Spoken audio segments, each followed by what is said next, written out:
Hello, बच्चों. Let's read this question. So this question says this is a fill in the blanks type of question. Okay.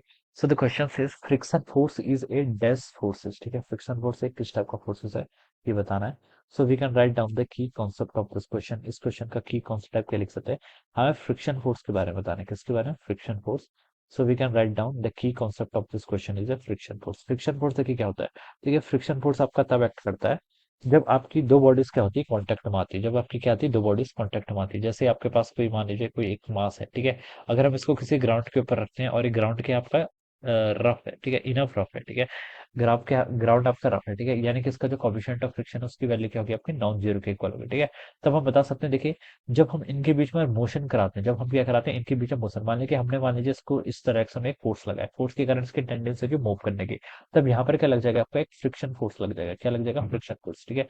Ground के respect में ये क्या कर रहा है, ब्लॉक आपका मूव कर रहा है. तो ग्राउंड क्या करेगा, इसके मोशन को अपोज करेगा. Ground will opposite. Friction force कैसे लगता है? Friction force always act along the tangential to the body, ठीक है. tangential to the surface, surface का tangential लगेगा. पर it will always oppose the relative motion. ये क्या करता है? relative motion को अपोज करता है, ठीक है.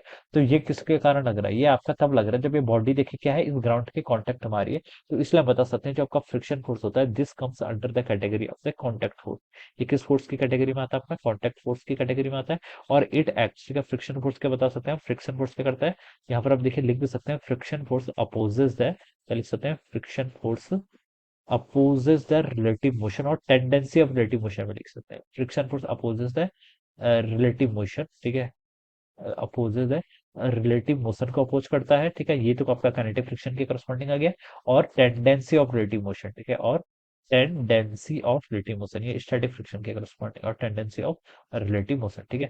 तो ये क्या हो जाएगा आपका, this is the definition of the friction force. और फ्रिक्शन फोर्स क्या आपका एक कॉन्टैक्ट फोर्स है, ठीक है. फ्रिक्शन फोर्स कॉन्टैक्ट इसलिए क्योंकि फ्रिक्शन फोर्स आपका नॉर्मल पर डिपेंड करता है. किस पे? नॉर्मल पर डिपेंड करता है. नॉर्मल कब आएगा? जब आपका कॉन्टैक्ट लगेगा, ठीक है. क्या आएगा? जब आपका कॉन्टैक्ट होगा तभी तो आपका नॉर्मल फोर्स आएगा ना, ठीक है. तो हम लिख सकते हैं कि friction force is a contact force, ठीक है. और कॉन्टैक्ट फोर्स देखिए किस कैटेगरी में आता है? कॉन्टैक्ट फोर्स आपका इलेक्ट्रोमैग्नेटिक फोर्सेस की कैटेगरी में आता है, ठीक है. तो ये क्या हो जाएगा? इसका आंसर राइट आंसर हो जाएगा. So I hope you all understood this concept. All the best and thank you so much.